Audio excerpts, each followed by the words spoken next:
I'm Jen from Jen and Joe on the Go, and if you have made it here today, you know that I was just in Disney in June for 7 nights with my daughters. It was a trip that they treated me to. We had a fantastic time, but I wanted to talk to you today about the dining plan and if it's worth it or not, and give you my thoughts. I did save receipts from every single meal and snack that was used with the dining plan, so I could give you a very accurate tally of what I spent versus how much the plan cost. So let's talk about the Disney dining plan. There are actually 2 types. There's the Disney dining plan and there's the quick service plan. I am strictly going to concentrate on the Disney dining plan. And what the Disney dining plan provides is you get a table service credit, a quick service credit, and a snack credit for each night of your visit. And you get a refillable mug that you can use all day, every day, for up to 14 days of your trip. And you can fill it with iced tea and coffee and hot chocolate and iced tea and a gamut of soft drinks. So that being said, the cost of the Disney dining plan just for an adult is $97.79 per night of your trip. So we were there for 5 nighs. So I know I said we were there for 7, but we used the dining plan for 5 because we stayed at Disney's All-Star Music Resort our first night.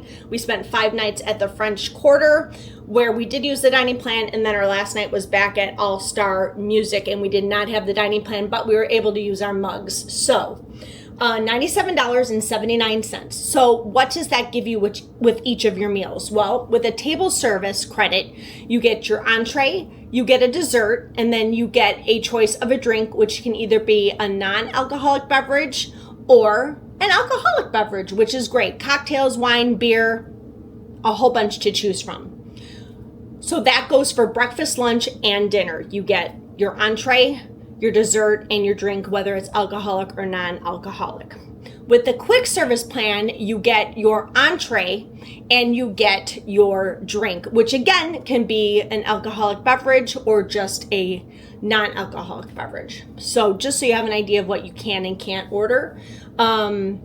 We did find that no restaurants would substitute an appetizer for your dessert. They were very strict on that. I don't know, some of you may have other experiences with that. You were able to do that back in the day, but that's a video for another time. So anyway, for 5 nights at $97.79 per adult, the total cost to get my money's worth of using the Disney dining plan was $488.95. So that brings us to, what did I spend my money on? What did I use my credits for? So the first thing was I got my refillable mug, and that was $24.48. I'd say we filled it up at least twice a day, usually in the morning and at night after our park days, or sometimes when we would come back from Disney Springs in the afternoon. Do I think it was worth it?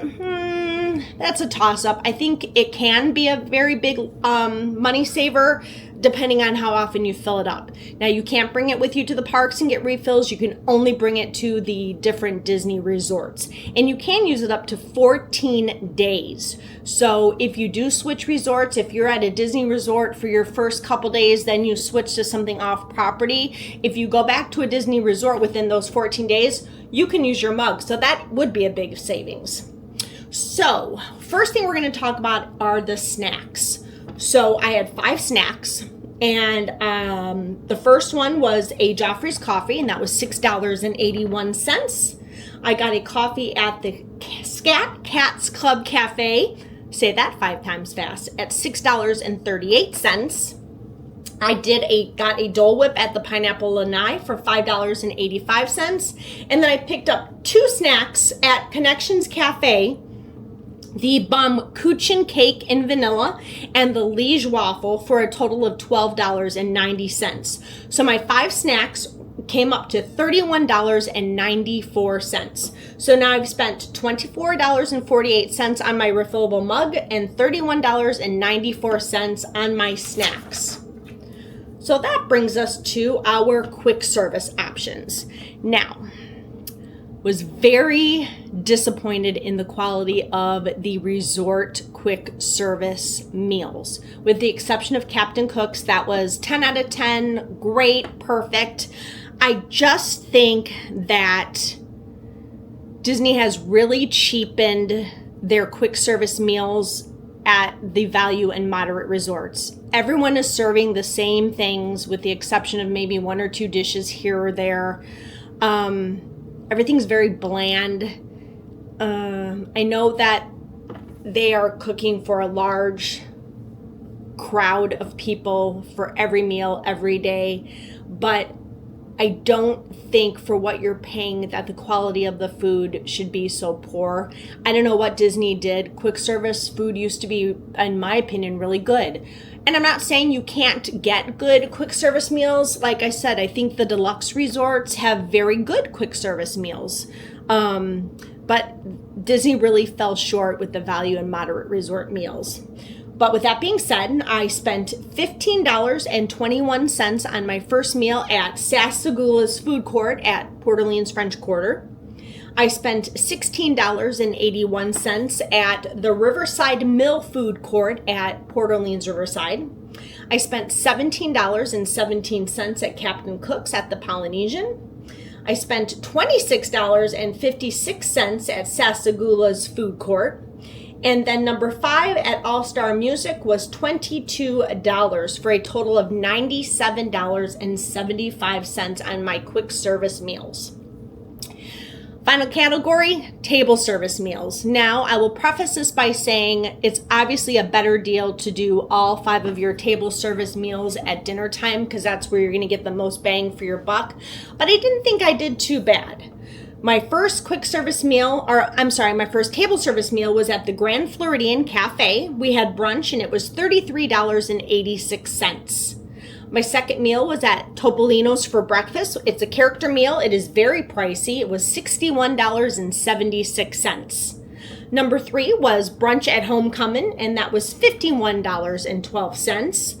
Number 4 was lunch at the Plaza for $50.85. And number 5 was Olivia's Cafe for brunch on Father's Day for $44.46 for a grand total of $242.05. So to review, refillable mug was $24.48. Snack credits were $31.94. 5 quick service meals was $97.75. And 5 table service meals was $242.05. If you add that up, I spent $396.22 and I paid $488.95 for the dining plan, which means I lost out on $92.73. So was the Disney dining plan worth it for me? Absolutely not. I did get alcoholic beverages with most of my meals. I tried to order the most expensive thing on the menu that I would love. But to fall short of almost $100, that really sucks. Joe and I, when we travel together, we never do the dining plan because we like to, sometimes we want to go to a lounge and just get a couple appetizers, or we want to share a meal. So it doesn't really work for us to do the dining plan anymore. And I think it used to be a better value for the money before COVID and before they changed everything. You do get a lot less now and you pay a lot more for it. But when I travel with my daughters and family, it's easier to do the dining plan because everything that is paid for, you don't have to worry about it. The only thing you have to have money for is tips at the end of your table service meals, or if you decide during a table service meal to pay out of pocket for something, if you decide to order an appetizer, which isn't covered. So, I mean, it is nice to not worry about that on vacation. All your food is paid for. That is a very nice feeling. But as far as saving money, I just don't think it's worth it. And next year, if we do another girls trip, I will most likely not participate in the dining plan. It would be better for me to pay out of pocket. But let me know what you guys think. Have you used the dining plan? Which one have you used? Do you think it's a value? Do you think you were ripped off? Disney's not going to do anything where they don't make money on it. So they are counting on you not to exceed what you've paid for it. And I would say they won this time. That was definitely a loss for me. So next time I will be a little bit more careful with my money. But thank you so much for watching. I hope this gives you a little bit more clarity if you're on the fence about the dining plan. So don't forget to like and subscribe and hit that notification bell because you don't want to miss any of the next Jen and Joe on the go action, because I'm so excited. The series has started. We're going to take you through all of our June vlogs. There's so much that we did and we had so much fun. And then we've got 2 trip announcements coming up in the near future. So thanks so much for watching and have a great day. Bye.